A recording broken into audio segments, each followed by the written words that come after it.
কড়ির এই ব্লাউজখানা সাথে শাড়িটা পরে যখনই আমি কোনো ভিডিও বা ফটো শেয়ার করেছি, তোমরা অনেকেই জানতে চেয়েছিলে আমি ব্লাউজটা এবং শাড়িটা কোথা থেকে নিয়েছি।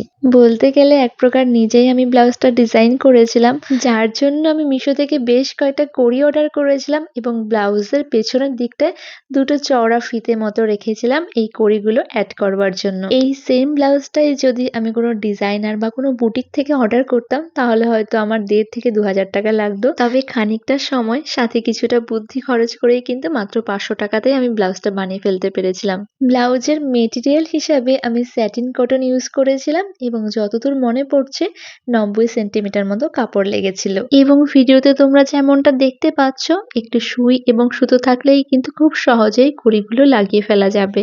এইবারে বলি শাড়িটার কথা। লোকাল মার্কেট থেকে একেবারে লোয়েস্ট প্রাইসের একখানা জামদানি শাড়ি কিনেছিলাম এবং এতেও আমি মিশো থেকে কিনে কিছুটা পাড় অ্যাড করেছিলাম।